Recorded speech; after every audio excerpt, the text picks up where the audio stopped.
Today, I'm going to show you how to stop nighttime urination. It is not hard to fix this problem if you know the underlying root cause. And the biggest mistake or problem with people with urinary frequency, especially at night, they don't know that 95% of the time, it's this other thing over here. And if you don't fix that, you're not going to see results. I did another video on this topic a while ago. I'll put the link down below. I had 10 million views. This is an upgrade of that video, but if you read the comments on that video, it's amazing. Like, people are getting results all over the place. Let me tell you what doesn't work. Thinking that your prostate is the primary problem. So many people either take medications or natural things for the prostate. Doesn't really change the frequency of their urination at night. Sometimes people will say, well, it's a urinary tract infection, or it's kidney stones, or it's this or that. Yeah, it might be, but there's something way more common. The number one most common problem with urinary frequency at night is too much insulin in your blood. There's a condition called insulin resistance, which is a situation where your body's receptors are not absorbing insulin, and then the body has to compensate by sending signals to the pancreas to tell it to produce more insulin. There's a super high percentage of diabetics that have a problem getting up to the night and urinating very frequently. If you do have high blood sugar, what's going to happen is wherever the sugar goes, the water is going to go. Anytime the sugar is high, the body's going to get rid of it through the kidneys because it's considered toxic, and you're going to pee out more frequently. It's called polyuria, which basically means you're urinating very frequently. Insulin resistance causes an overactive bladder, even if your blood sugar is normal. There's experiments with dogs that they injected with insulin, and there's a high correlation with them urinating more frequently at night. Urinary frequency at night is an early sign that you have insulin resistance, which is a precursor to diabetes. Insulin resistance causes your kidney to filter out things more frequently, puts more stress on the kidney. This is why the main cause of most kidney disease comes from diabetes. Also, insulin resistance causes electrolyte imbalances. It affects more blood pressure at night, and insulin resistance increases cortisol, which can also increase urination. Insulin resistance in a female weakens the floor of your bladder and the pelvic muscles. Insulin resistance also creates a magnesium deficiency, which can aggravate this whole problem because you lose control of all these smooth muscles. The other interesting thing about insulin resistance is what it does to testosterone. It lowers testosterone. Some people that are treated with testosterone replacement therapy improve their bladder and their symptoms of excessive urination at night. As we get older and our testosterone goes down, people typically have more problems with their bladder and their control of urine, especially at night. And what's interesting is when people take testosterone replacement therapy, they actually can also improve insulin resistance. What would cause you to have more insulin resistance at night? If you guessed snacking at night, you are correct. That is the single number one damaging thing to your urination problem out of everything. When I'm talking about snacking, I'm talking about snacking on something like this right here, or even this right here. Even if you snacked on something healthy, that can also increase your insulin. So I'm going to highly recommend that you eliminate all snacks after your dinner. Don't drink anything after that period of time, because not only does refined carbohydrates and sugar cause insulin resistance, but it's also just eating in general will raise your insulin. These snacks also cause bloating before bed. They interrupt your sleep. Here's another problem with this. When you don't sleep because you're getting up and peeing every few hours, that lack of sleep then raises your cortisol.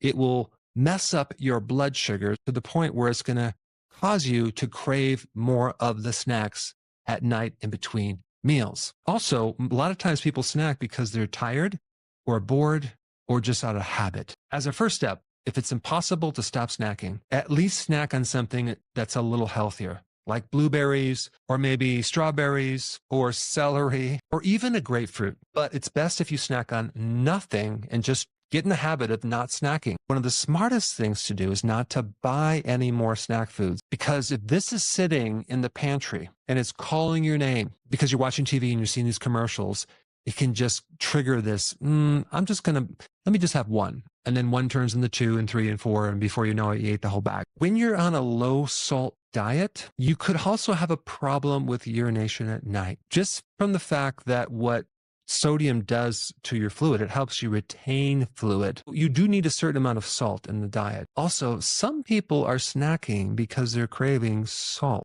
It could be that you just need to add more salt to your meal through the day, so you won't have that craving. When you have enough salt, your cortisol stays down. People that have a salt deficiency usually have higher cortisol, and it affects their sleep. Just make sure you have enough salt, sea salt, healthy sea salt. I like the Himalayan sea salt, but there's other types of sea salt that you can consume. I talked about not snacking at night, but I also have to recommend through the day, go on a low-carb diet. Don't consume over 30 grams of carbohydrates. Why? Because this will make a huge difference in your insulin resistance. Yes, I'm talking about getting on the healthy version of the ketogenic diet, and I will put a link down below of exactly what that means. But equally as important is intermittent fasting, starting with 3 meals, no snacks, especially not snacking at night, and then going down to 2 meals. Skip your breakfast, have a lunch and a dinner, no snacking in between. Don't worry about your calories. Eat until you're really satisfied. You have to break this habit of snacking. I'm telling you, this will work. It's worth it to do it. You'll be able to sleep through the night. You'll feel great in the morning. You'll have more energy. You'll have less cravings when you sleep better. Even adding 30 more minutes to your sleep is massive as far as health benefits. I did a video on this, and it's just incredible for your heart, for your blood sugars, for your stress level, for your energy, for your cognitive function, for your creativity, solving problems. It's massive. One last thing I'm going to recommend, make sure you have enough vitamin D. Vitamin D can help insulin problems, insulin resistance. It's very, very effective to that.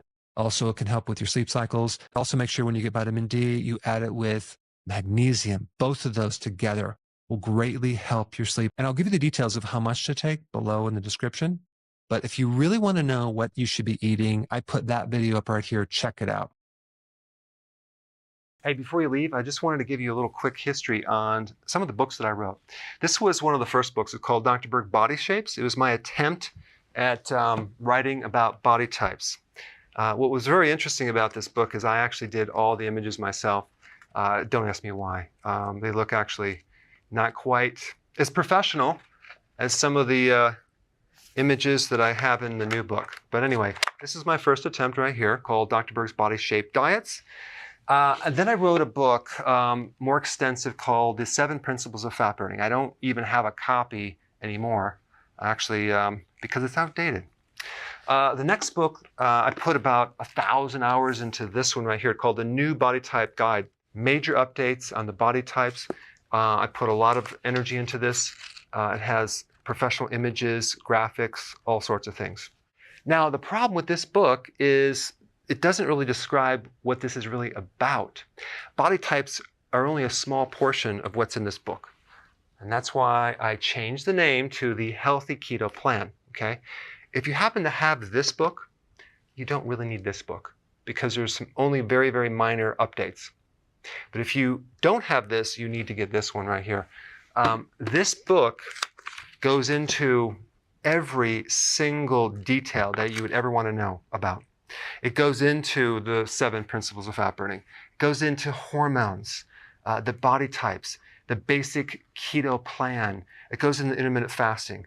I talk about the 10 fat-burning triggers and blockers and fat-burning strategies with a lot of details in every single chapter. I go into body issues that interfere with losing weight.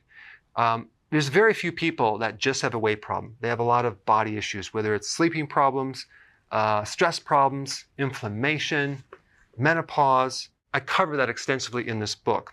Then I talk about how to get rid of stress, and I show you a technique.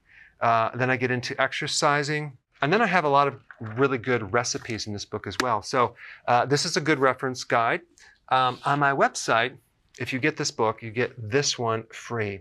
It's called Healthy Keto and Intermittent Fasting. This is the shortcut, quick guide to this book. And the reason I created this book is to have you, within 45 minutes, learn how to do keto, okay, in intermittent fasting, exactly what you need to do. Then you can fill in the blanks with this book right here. So right now I'm doing a special. If you get this book, you get this one totally free, or you can go to Amazon and get these individually. So I just want to clarify the difference between this book and this updated one right here. If you don't have this, you need to get this right here. That way you can get the exact correct information to do it healthily.